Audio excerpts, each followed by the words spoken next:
Hi again, everyone. I'm Ollie Matthews. This is the Narcissistic Resistance, and happy Thanksgiving.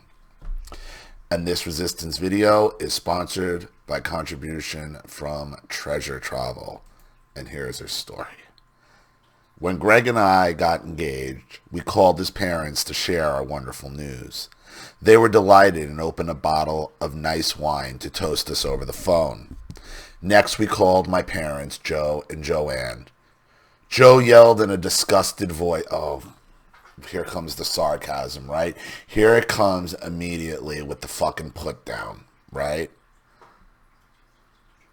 Joe yelled in a disgusted voice, "Well, I'm not paying for any $5,000 wedding." Yeah, that's what I got. Well, her parents are paying for it, right?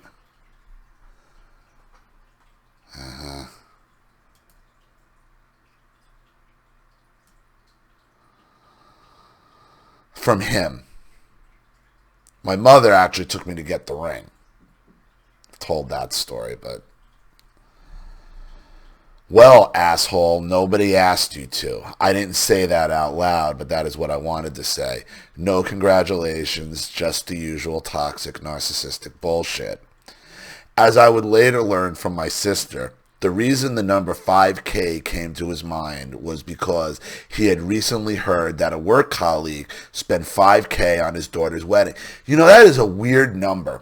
That is a fucking weird number with boomers. Because that was a number, 5K was always a number my parents would throw around as what they're not paying for, what they paid for something. You know, 5K was always a number that they dangled in front of me. Like, oh, I was going to give you 5,000 here. Your grandfather was going to give you 5,000 here. Like, must be something specifically with boomers and 5K. That and they, like that's like their trigger, like a trigger number for them. To be fair, I have put this value in context and point out that 5K had a higher value back in 1988. According to an online inflation calculator, the current value would be 10,877. Yeah, it did, obviously. But it was something about that 5K number that my parents were always throwing around to this day. I'm sure he still is. I'm not saying that is a lot of money, but I'm saying that it was not a lot of money for my wealthy parents, and I did not call them asking for that. Truthfully, I wanted to elope, but I realized my parents would have a fit and not included in our nuptials. Also, Greg's family wanted a wedding. It just goes to show you, $5,000 was worth $10,800. Yet, how much has the minimum wage gone up? I mean, look at that. I mean, this is boomers, man. This is as the boomers retire and their pensions kick in and everything just keeps inflating. Yeah, to them 5K was a lot of money. 5K now is like it's still a lot of money, but it don't get you very far, does it? It don't get you where it got you in 1988. That's for damn sure. Don't get me wrong, I don't think people need to spend a fortune in order to have a nice wedding. I had money. I would have paid for the wedding myself. I certainly did not expect my parents to spend very much, and I was brought up to believe that I deserved nothing. My parents wanted a wedding, but they needed to be negative in all things, so money was always just another angle with which to abuse.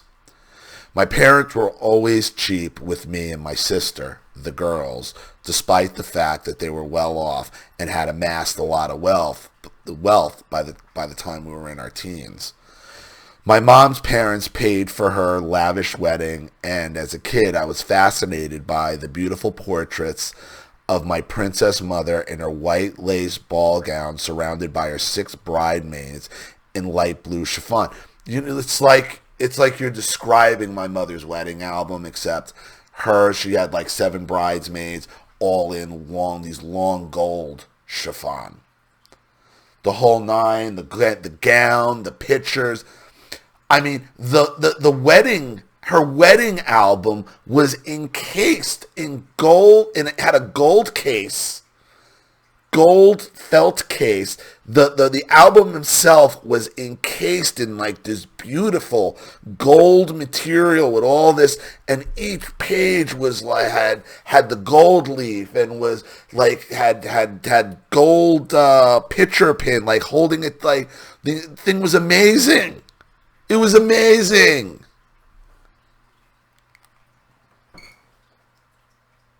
Oh, my wedding only $5,000.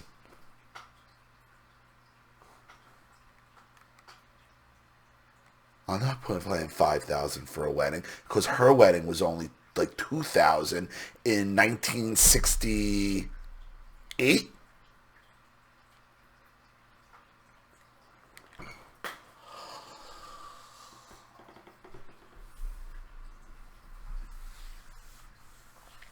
We did get married in 1999 for $13,000. That's what it cost, and that was cheap back then.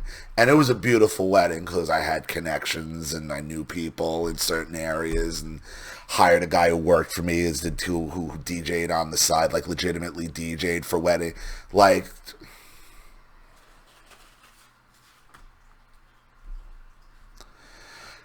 Greg and I were in graduate school in the Southwest working 12-hour days, 6 days a week, so I did not have a lot of time to plan a wedding. I instinctively knew that my mom would not help much, but instead would be overwhelmed and bitch and moan about everything. Joanne could always act overwhelmed by anything, whether it was that she needed to drive her children somewhere or needed to find something to wear to attend the party, or if we lost a mitten walking to kindergarten. Yeah, everything in my house was it's like every reaction to anything going wrong, you might as well have burned the house to the fucking ground because the reaction was going to be the exact same thing. She could turn anything into a Greek tragedy if she wanted to rage and get attention. True to textbook narcissist mother form, she would bitch for years that she was not included in the wedding planning despite the fact that she had shown no interest. Planning a wedding with a tight budget was quite stressful. For example, it probably took me more time searching to find a low-cost reception venue than someone who does not have to agonize over any penny. And you know where had our reception at a place where the Macy's region I was a part of had a Christmas party. And I walked in, and because I was already with a party, they were doing something where you get another discount, and so I got this place dirt cheap, this gorgeous, the Brownstone in Patterson. This gorgeous, I'm telling you, it was a gorgeous place. We got married on Memorial Day weekend, May 28th, which is the same day Erin ended up being born 4 or 5 years later. Like, there's ways you can save money, but like, catering was also a challenge. Other traditional touches, however, requiring no planning because I simply dropped them all together. My parents did not give me an exact number, but my dad made it very clear, that he resented spending any money at all, and I understood that I needed to be as conservative as possible with every wedding item. I found myself in a stressful catch-22 of having a shoestring budget, yet being expected to create a beautiful wedding that would showcase my parents as the gracious hosts with their tightly tied mass. The most basic strategy for keeping the cost low was to have as few guests as possible. I kept the total number of people to 54, which was the maximum capacity for the small place I booked for the reception. This meant that I could not invite any of my friends. My parents were never friendly to any of my childhood, teen, or adult friends. They are just very unfriendly people, and I had no illusion that they would be interested in meeting or mingling or even faking friendliness with any of my friends. The guest list included only my close friends and relatives of Greg's parents and the token friends and relatives of my parents. I had to cut a number of people on Greg's parents' guest list, and that was also stressful. They did not understand. Had I been honest with them and explained my family dynamics and pressure to keep costs low, then they would have insisted on giving us more money. But I really did not want them to know my family's dirty laundry, and I did not want them to pay for more. I understand that, because you're so ashamed. You're so ashamed over what you accept and how you're treated. Okay, it's like I don't want this. Like, please just make this as easy as possible. Don't make me take your money to have you be there, like, because that's just going to, it's only going to hurt more. No, I get it. Like, I completely get that. Like, you don't want anybody to know. You didn't want anybody to know. Now you do. Now you do. Now you want everybody to know.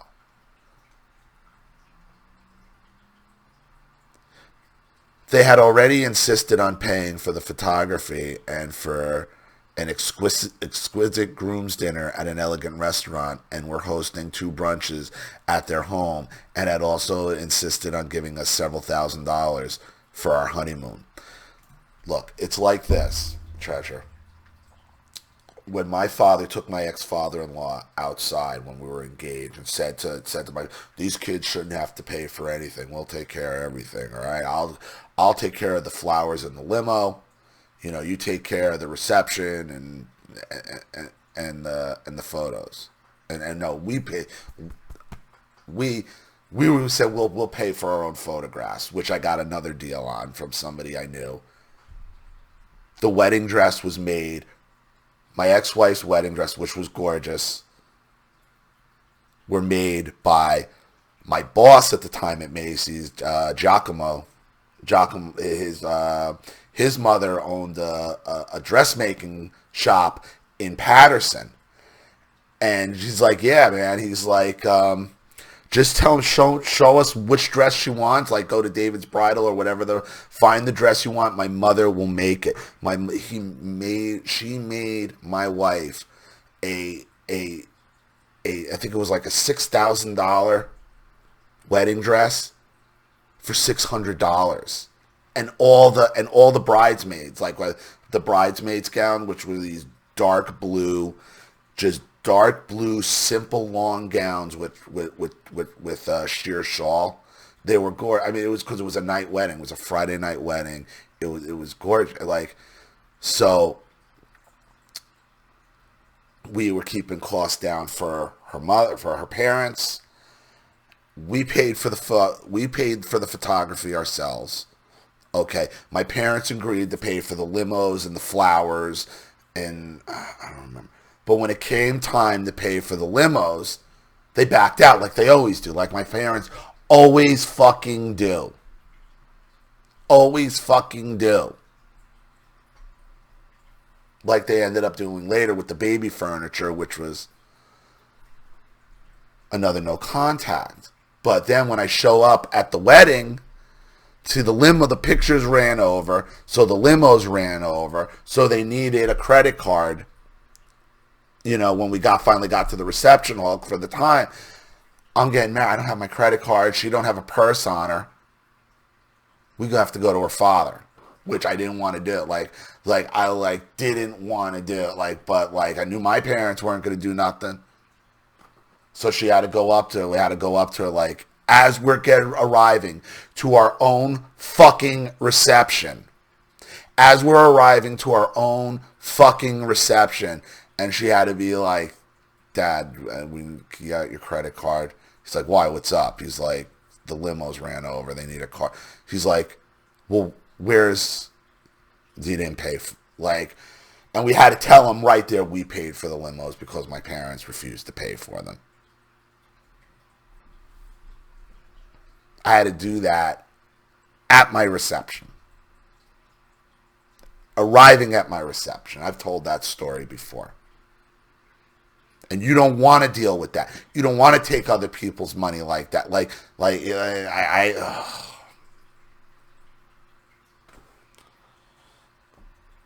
How do you do it, Kerry? How do you do it? How do you suck up to these people with our daughter? How do you do it, Kerry? How do you do it after what they did to us? How do you do it? But I digress. Sorry. Greg's parents' enthusiasm for the upcoming wedding was in stark contrast to my parents' negativity. Overall, Greg's parents actually spent more money than my parents. Greg and I chose to have the wedding in Ohio, in the town where his parents lived. This was for 5 very important reasons. First of all, it was convenient for Greg's parents and siblings and better for Greg's European relatives should they decide to come. Secondly, it worked out well for friends of Greg's parents. Thirdly, the wedding would cost less there than in our state or in my parents' state. Fourthly, it eliminated the possibility that my parents would be on the spot to host visiting guests at their house for anything, even for a cup of tea, as that would have been overwhelming for Joanne. And for sure I knew she would make me suffer for that. And fifthly, and most importantly and coincidentally, Greg's parents lived very near my parents' childhood hometown. So conveniently, that's where my dad's siblings lived, where my mom was in a where my mother's mom was in a retirement home, and where 7 of their friends from the past also resided. So quite simply, having the wedding there was a mass-saving blessing for my parents because it meant their relatives and token old friends would show up. They had no real friends where they currently lived, and the relatives back east would not have spent the money to fly out of state for my wedding. My parents were not very warm with the relatives. Having the wedding in my parents' current town would have exposed their antisocialness. Seriously, I was smart enough to know that the whole affair was going to be about managing their moods and rages and all about helping them keep their masks straight so they would behave appropriately. Greg's parents were blissfully unaware of all my strategy, and I spared them all my family's backstage drama, as that was back when I still believed that I had an obligation to cover for my parents. My parents' rude, impatient, antisocial, drunken, and histrionic conduct was always an embarrassment for me, so I was protecting myself by protecting their cover. All of us offspring of narcissistic parents understand this. We all learn the unspoken house rules at an early age as a matter of survival. Note, my mother out of the blue around my 13-year wedding anniversary had the nerve to say to me in a shitty sing-song tone, and I quote, "Your father and I will never understand why you had the wedding back east. Weddings are supposed to be in the town of the bride's parents."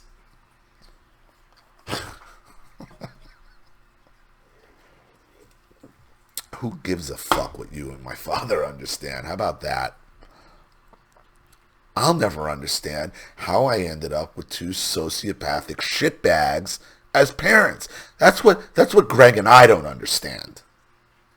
How after all these years and giving you grandchildren and everything in your lives and all the fortune you have in your lives, what I don't understand is how you can still continue to be a couple of narcissistic, sociopathic shitbags.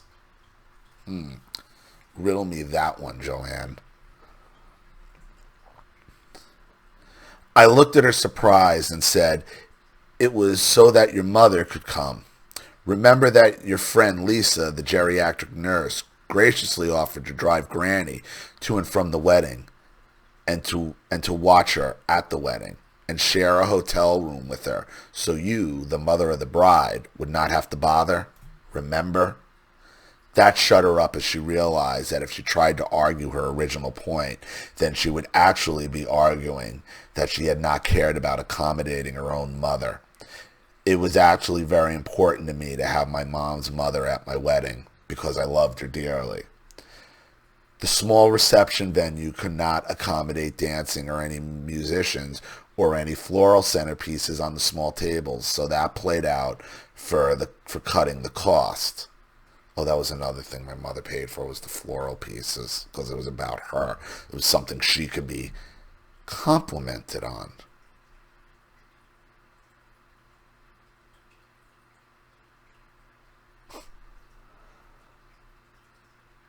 They only paid for the shit that they could be fucking complimented on themselves. That's why they didn't pay for the fucking limos.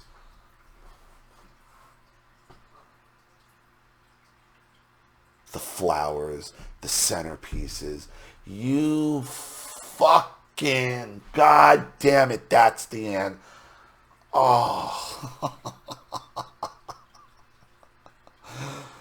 Oh, that's why they had no benefit in paying for the limos.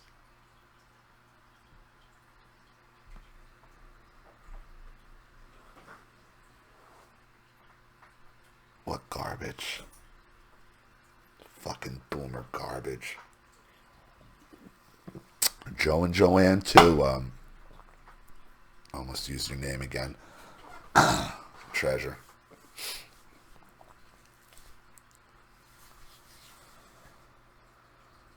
They weren't even real flowers. They were plastic. I mean, that was another way. Yeah. That's another way we cut cloths, was using plastic floral arrangements.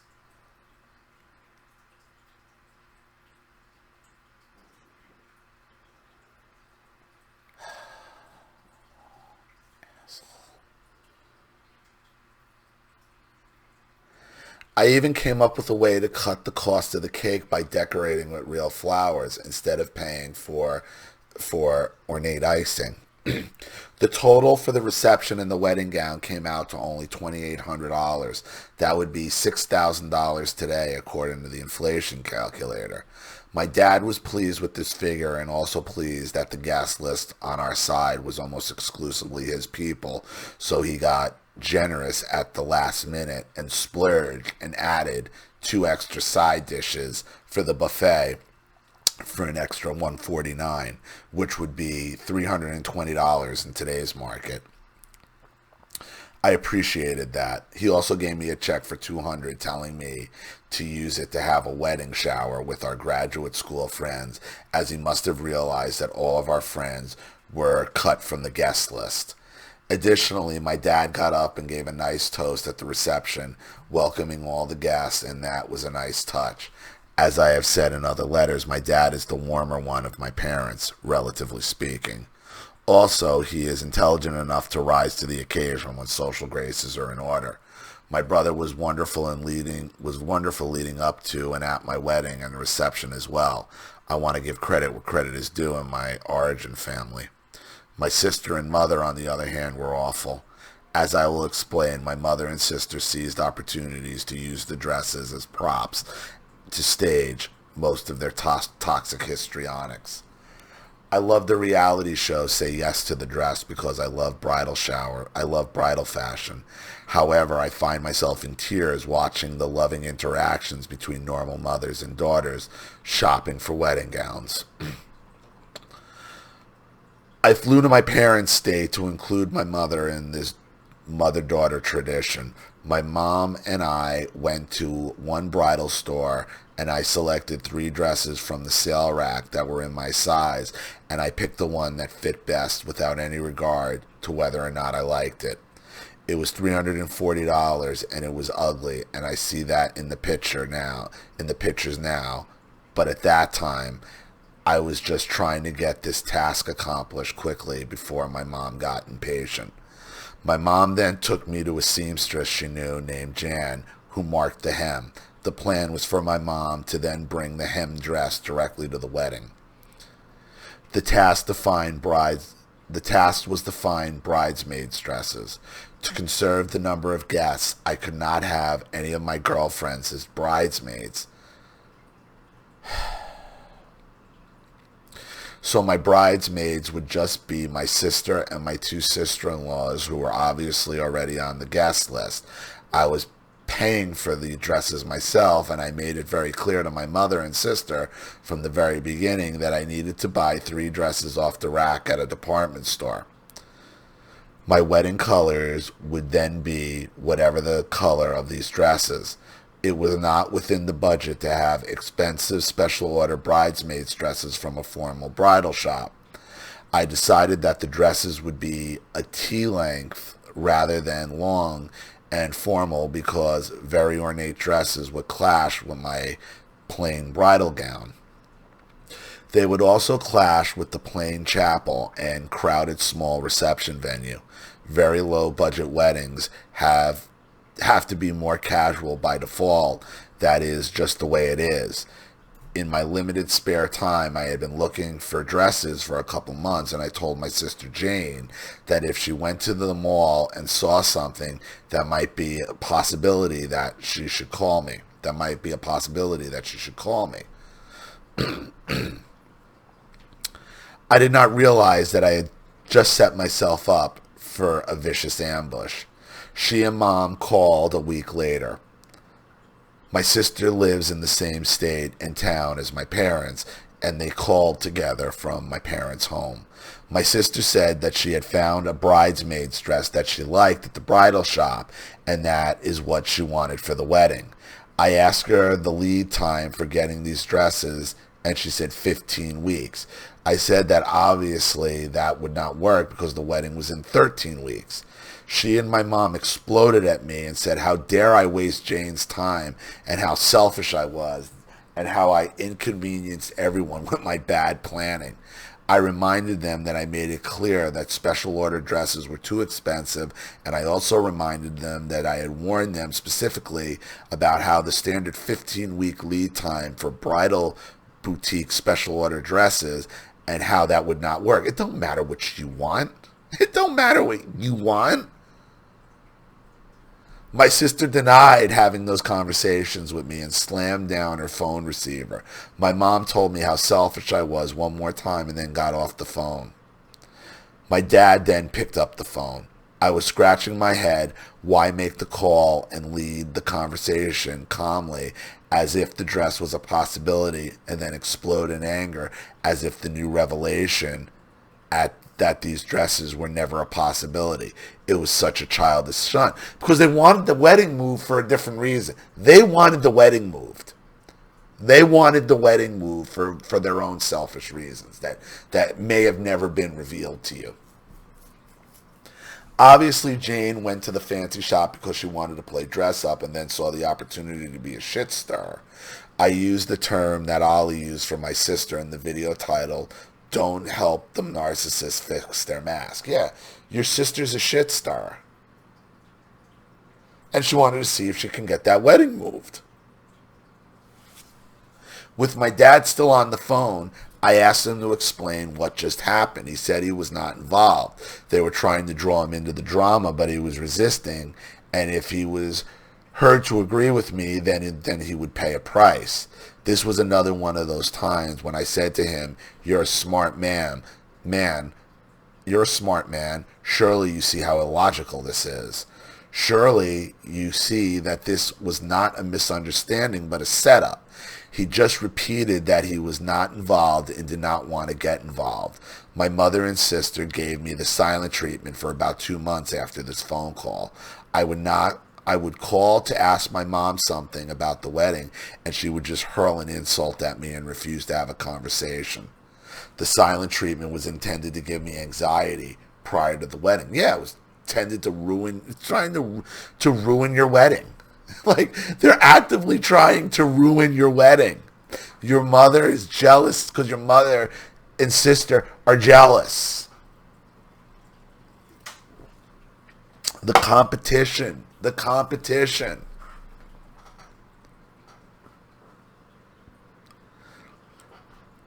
I did find these 3 matching silk dresses off the rack at Macy's shortly after that phone call in the sizes needed and sent them to the bridesmaids with ample time to get alterations. My 2 sister-in-laws liked the dresses, whereas my sister made a point to tell me repeatedly that she hated it. Concerning my gown, my mother had taken the liberty to embellish the neckline without consulting me. Even though she was an accomplished sewer, and very artistic person, she made the dress worse. She bought cheap white polyester bendy wire sprigs from Michael's craft store and sewed them around the neckline. Actually, I can't think of a cheaper adornment she could have chosen. Seriously, these were the generic wired white polyester small flowers that are sold to decorate the top of wedding presents or such, but nobody in their right mind would think to sew them on a wedding gown. She made me try on the dress the night before the wedding in the hotel room, and she bent and fussed with these jutting white branches, and I just smiled and said nothing. She was probably hoping that I would complain about this alteration, and then she would lay into me for being ungrateful, but I did not take the bait. Maybe that is why she then, out of the blue, shouted in exasperation that the gown was too long.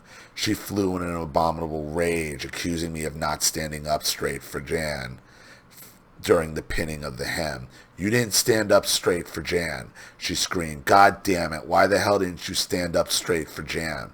What the hell are you going to do now the night before the wedding?" Oh, all she wants to do is ruin your fucking day, and this is your mother. This is another example of your mother seeing you nothing more than her rival sitting across the middle school lunch table.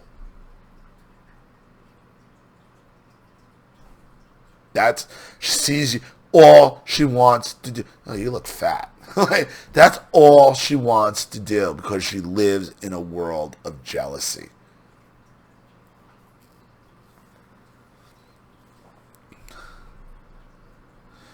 Jesus Christ, God damn it. I thought the length was fine as did my dad, sister, and brother, but she insisted that I would trip walking down the aisle. I just had to put, that's what she's hoping you trip. Like this, just a mean cheerleader. I just had to put up with this and be my mom's emotional punching bag. Because if I said anything, I knew she would escalate. When I see beautiful wedding pictures of my friends' daughters hanging out with their mother and bridesmaids the night before the wedding, toasting with champagne, it makes me sad to remember how I spent the night before my wedding with my raging mom, huffing and cursing with each exaggerated whip stitch and yelling, "Stand up straight." She took up the front too high and yet again altered the dress to make it uglier. This was yet another example of my mother trying to rattle me emotionally and rip my self-esteem and happiness immediately before an important, wonderful event in my life. Not to be outdone by Joanne, my sister turned up her drama the next morning. Oh, the co-captain. The co-captain of the cheer squad, huh? I actually witnessed my sister being very rude to one of my guests prior to the ceremony, and it was embarrassing. Then during the reception, a relative pulled me aside and asked me in a whisper if there was anything wrong with my sister. I said, "No, what do you mean?" even though I knew exactly what she meant. She went on to say that Jane was obviously very unhappy and suggested that maybe she was jealous of me because I was the younger sister, but got married before her. And this is the same sister you thought was going to back you up in regards to your parents. This girl has been hating you your entire life. This girl has been trying to sabotage you your entire life. I assured her that, in fact, my sister was happy for me, and so that was certainly not the problem. But then a second guest pulled me aside and asked the exact same questions. These guests did not know each other and independently made the same observations, and both thought my sister's behavior disturbing enough to necessitate pulling the bride aside for a private conversation. Although I feigned surprise and told both these guests that they were mistaken about my sister, her moody routine was all too familiar to me. So familiar that when I had given it a name years before, Jane's Matisse face or just scream face, when scream face mode My sister would hideously distort her face by pulling her chin down, stretching the sides of her mouth downward, and ruffling her lower lip inward, and bunching the skin under her chin. She frequently held one hand painfully on her forehead or temple, or both hands about her distorted face as the painting to help emphasize her pain and exasperation. This was not a fleeting or subtle expression, but a purposeful held pose. You can't make this shit up. Treasure Travel. P.S. I want to end this letter on a positive and hopeful note. First of all, I want to say that I love Mary and Greg, and I enjoyed our little ceremony and reception, and the pre-wedding festivities hosted by Greg's family, and I thoroughly enjoyed conversing with all our wedding guests. I was not at all unhappy with the quality of any aspect of my wedding. My only complaint was the terrible anxiety that my family purposely put me through, and how they used money in particular to make me jump through hoops and to feel unworthy and selfish. But I did not let my origin family's bitterness in any way ruin my happiness on my special day. In hindsight, I would have tried to avoid all the pre-wedding anxiety by eloping. I highly recommend that young people elope rather than dealing with NPD parents. That said, I think it is important to celebrate your marriage even if you elope. I think it is important to get dressed up and have pictures marking this very important occasion. This can be done on the beach or anywhere out in nature. It is not even necessary to pay for a professional photographer, given the high quality of modern digital cameras. I have been to several receptions where the bride and groom were married a week or two prior at the courthouse, but donned formal attire to exchange vows and have friends give toasts to their happiness. They served casual hors d'oeuvres. Celebrating your marriage does not have to be expensive. I understand that this letter starts out talking about the money, and that is central theme, but it is not my intent to suggest that celebrating a marriage depends on the amount of money spent on the wedding. A good friend of mine eloped because she and her fiance both had very toxic parents. A month later, they were hosting a casual barbecue at their home. I secretly called all the guests and told them that I wanted to turn the barbecue into a surprise wedding reception, and everyone was excited to do that. We all showed up with beautifully wrapped wedding presents and a cake, and we put a little veil on the bride's head and took beautiful pictures. The bride was so touched, and she cried. So my point is, you deserve to be happy and celebrate life, so don't ever let toxic people get in your way, even if it's your own parents. Nobody has the right to make you think you don't deserve to be happy. Nobody has the right to rain on your parade. Drop the fear, obligation, and guilt, and move forward being happy in your life, and leave the toxic people behind. God bless. And that's just it. Okay? The narcissist just wants to rain on your parade because they think they have the right to. Your mother and your sister do these things because they thought they had the right to.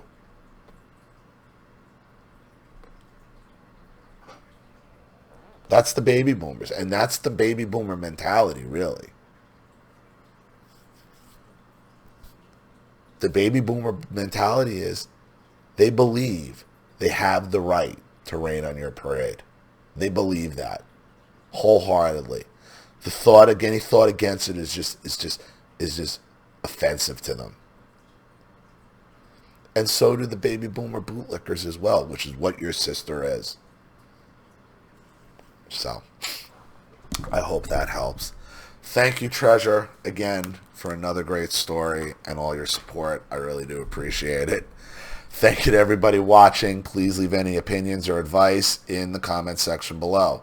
And again, if you want your story read on the channel, you have a topic you'd like me to cover, a narcissist you'd like to expose, you'd like to have a private video made, sponsor a video like this with someone who needs help and can't afford it, or just make a contribution to the channel in general to keep it supported, growing, and successful, because this channel survives 100% on contributions from all of you. Without you guys, all this goes away. So if you like what you see here and you want to see more videos like this, you know what to do with the PayPal and email links in the description box. Also, please like and share this video wherever you can. Subscribe to my channel if you haven't, and be sure to click the subscription bell to be notified of all my video uploads. I'm Ollie Matthews. This has been the Narcissistic Resistance. Take care.